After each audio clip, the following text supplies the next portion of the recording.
AITA for telling my birth siblings to fuck off and leave me alone, and I don't care about their stupid fucking parents. I, 21M, was adopted as an infant. But this wasn't some heartwarming, selfless decision made by a struggling mother who just wanted the best for her baby. No, I was abandoned. I was found in an alleyway, wrapped in nothing, left in a low-visibility area where I could have easily been overlooked. No note, no sign that someone cared about what happened to me. I was discarded like trash. I don't remember any of this, obviously, but it made the news at the time. I've seen the old newspaper clippings.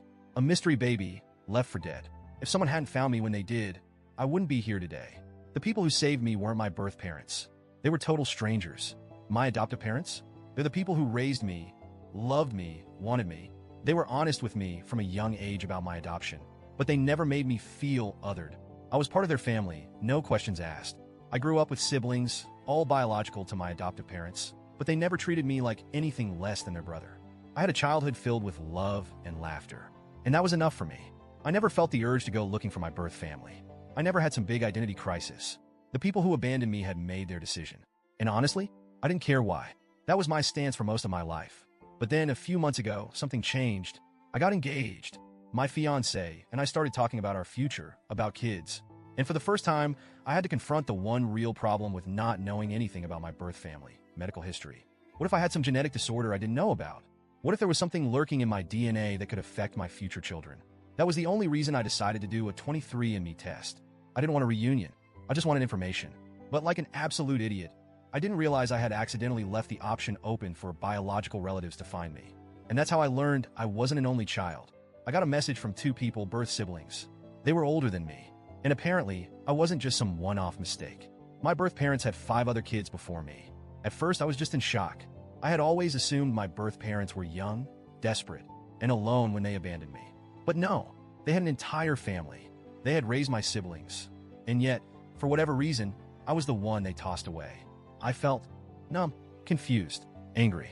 But my birth siblings didn't come at me with hostility. They acted excited. They told me they had been looking for me, that they had always known about me, that their parents had regretted giving me up. That last part, that made me pause. Because let's be real, they didn't give me up. They dumped me in an alley like a piece of garbage. Still, I decided to be civil. I told them straight up that I didn't have an interest in reconnecting with my birth parents, but if they had any medical history to share, I'd appreciate it. They didn't answer my question. Instead, they kept pushing to tell me my birth parents' real story. I shut it down. I told them, flat out, that I didn't care why my birth parents abandoned me. I wasn't interested in reconnecting. I just wanted medical information. That's when things shifted. At first, they just seemed disappointed. But then the messages started changing. They started guilt-tripping me. You don't understand. Our parents regretted it so much.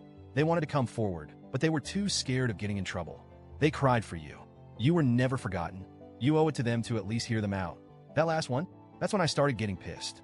I didn't owe them or their parents anything. If my birth parents had really regretted what they did, they would have come forward regardless of the consequences. They would have fought to get me back. Instead, they let me grow up thinking I was unwanted and discarded.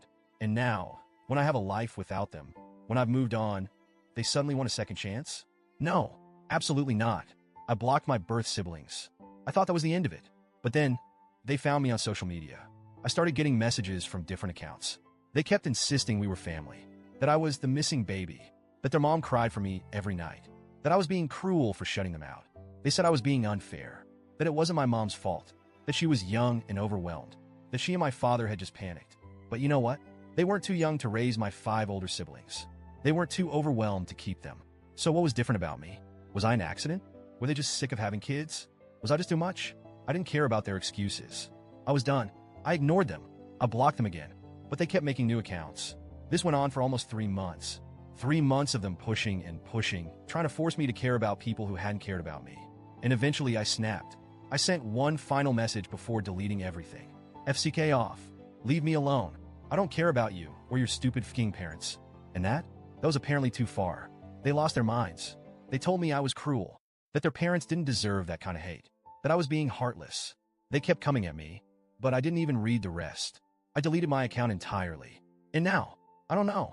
I don't regret cutting them off. I don't regret refusing to engage.